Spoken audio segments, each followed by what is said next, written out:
ये मत सोच कि तेरी उम्र अभी छोटी है। तेरी यही उम्र तो वह कुंभ है जिसमें भविष्य का अमृत भरा जाता है। अगर इस समय तू अपने कर्म का, अपनी पढ़ाई का, अपने ज्ञान का आदर नहीं करेगा तो आने वाले समय में भाग्य भी तेरे द्वार पर दस्तक नहीं देगा। याद रख, विद्यार्थी जीवन खिलौना नहीं, तपस्या है, और जिसने तपस्या में आलस्य मिला दिया उसका भविष्य राख बन जाता है। हर विद्यार्थी चाहता है कि उसके शिक्षक उसकी प्रशंसा करे, उसके सहपाठी उसका सम्मान करे और वह परीक्षा में अच्छे अंक प्राप्त करे। परंतु दुख की बात यह है कि 99% विद्यार्थी कुछ ऐसी गलतियां करते हैं जिन्हें नहीं करना चाहिए, क्योंकि यही गलतियां भविष्य में आपकी स्थायी आदतें बन जाती हैं और फिर चाहकर भी आप उन्हें सुधार नहीं पाते। आज मैं आपको बताने जा रहा हूं 4 ऐसी भूलें जो लगभग हर विद्यार्थी करता है, और साथ ही ये भी बताऊंगा कि इन भूलों को कैसे सुधारा जा सकता है। ये प्रवचन आपके लिए उतना ही महत्वपूर्ण है जितना आप सोच भी नहीं सकते। मैं आपको आश्वस्त करता हूं कि जिन गलतियों की चर्चा मैं करने जा रहा हूं उनमें से कुछ न कुछ गलती आप भी कर रहे हैं। इसलिए कृपया इस पूरी बात को अंत तक सुनिए, क्योंकि हो सकता है यही वो वाणी हो जो आपकी दिशा और दशा बदल दे। पहली भूल, मैं कल से पढ़ाई करूंगा, मैं कल से पढ़ूंगा वाला विचार। लगभग हर विद्यार्थी इस भूल में फंसता है। एक बहुत प्रसिद्ध पंक्ति है, मैं कल से पढ़ाई करूंगा। ये वाक्य आपके भीतर की उस आदत को दर्शाता है जिसमें आप अपने कार्यों को टालते रहते हैं। जो विद्यार्थी अपने कार्यों को टालते हैं वे अपने ही भविष्य के साथ अन्याय करते हैं, क्योंकि जो व्यक्ति आज का कार्य कल पर छोड़ देता है वह कल आने पर भी वही बात दोहराता है, मैं कल से करूंगा, और वह कल कभी नहीं आता। हम अपने आप से वादे तो बहुत करते हैं, आज से मन लगाकर पढ़ूंगा, पर जब पढ़ने का समय आता है तो सोचते हैं अभी तो बहुत समय है, बाद में कर लूंगा, अभी थोड़ा फोन चला लेता हूँ, कुछ वीडियो देख लेता हूँ, और देखते ही देखते घंटे बीत जाते हैं। इस तरह हम अपना कीमती समय बर्बाद कर देते हैं।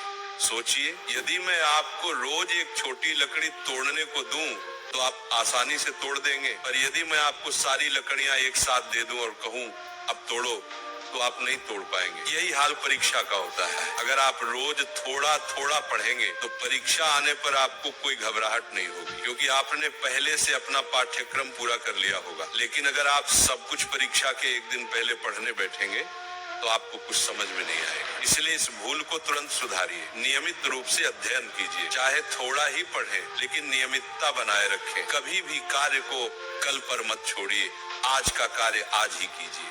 दूसरी भूल, केवल अंकों के पीछे भागना। केवल अंकों के पीछे मत भागिए। परीक्षा में अच्छे अंक पाने के 2 ही मार्ग होते हैं, पहला रटकर और दूसरा समझकर। यदि आप केवल रटकर परीक्षा में अंक लाते हैं तो वे अंक किसी काम के नहीं, क्योंकि आपने वास्तव में कुछ सीखा ही नहीं।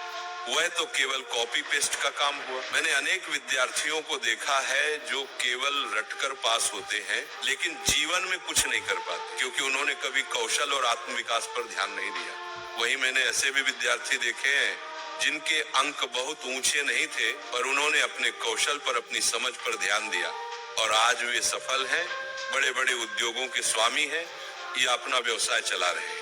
इसलिए अंकों को उतनी ही महत्ता दीजिए जितनी वे वास्तव में रखते हैं, न उससे अधिक न उससे कम। अध्ययन का उद्देश्य केवल अंक नहीं बल्कि ज्ञान होना चाहिए। जब आप पढ़ते हैं तो ऐसा महसूस होना चाहिए कि आप एक खेल खेल रहे हैं जिसमें आनंद भी है और मस्तिष्क भी तीक्ष्ण हो रहा है। हमेशा याद रखिए, जो कुछ भी पढ़ें उसे इस भाव से पढ़ें कि आज मुझे कुछ नया सीखना है। जब ये भाव आएगा तो अंक अपने आप बढ़ेंगे और जीवन में प्रगति भी स्वतः होगी।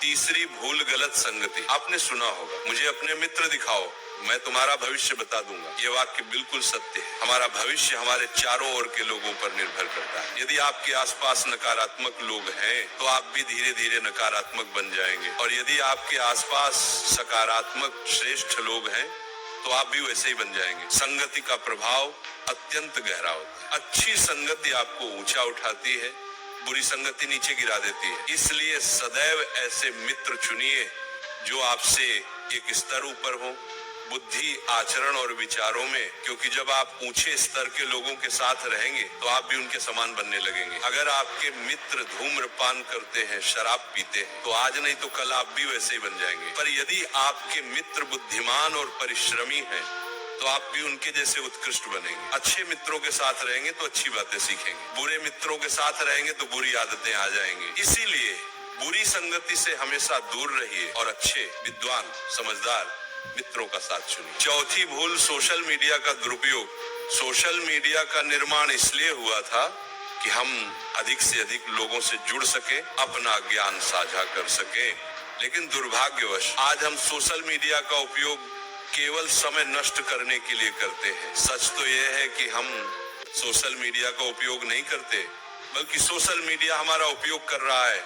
ये हर विद्यार्थी की समस्या बन चुकी है। जैसे ही पढ़ने बैठते हैं, ध्यान मोबाइल की ओर चला जाता है। हम स्वयं से कहते हैं सिर्फ 5 मिनट देखता हूँ, लेकिन वही 5 मिनट 2-3 घंटे में बदल जाते हैं और हमें पता भी नहीं चलता, क्योंकि सोशल मीडिया का कोई अंत नहीं है। आप स्क्रॉल करते रहिए, ये कभी समाप्त नहीं होगा। वो आपको नित्य नई पोस्ट दिखाता रहेगा और आपका कीमती समय चुरा लेगा। इसलिए आज से एक संकल्प लीजिए, सोशल मीडिया को बंद कर दीजिए। जब आप पढ़ाई करेंगे तो कोई आपका ध्यान नहीं भटकाएगी और पूरे मन से अध्ययन कीजिए। यदि आप ऐसा करेंगे तो आपकी यह लत बहुत जल्द समाप्त हो जाएगी और आप अपने समय को पढ़ाई में लगा पाएंगे। अपने जीवन का स्वर्ण काल बनाइए। प्रिय विद्यार्थियों, आज मैंने आपको वे गलतियां बताई हैं जो लगभग हर विद्यार्थी अपने जीवन में करता है। यदि आप इनसे बच जाएं तो आपका जीवन बदल सकता है। जो समय आज आप सही दिशा में लगाएंगे, वह आने वाले कल में ऐसे परिणाम देगा जिसकी कल्पना भी आपने नहीं की होगी। आप अपनी कक्षा में सबसे आगे निकल सकते हैं, केवल कक्षा में ही नहीं बल्कि संसार में वो कर सकते हैं जो किसी ने सपने में भी नहीं सोचा। अपने ऊपर विश्वास रखिए। आज जो बातें मैंने कही हैं, उन्हें जीवन में उतारिए। इन बुरी आदतों को अपने जीवन से निकाल फेंकिए, फिर देखिए आपका जीवन इतना सुंदर, इतना प्रकाशमय बन जाएगा कि आप स्वयं अपने आप पर गर्व करेंगे। इसलिए विद्यार्थियों, पढ़ो, आगे बढ़ो और अपने माता पिता का, अपने गुरुजनों का नाम ऊंचा करो।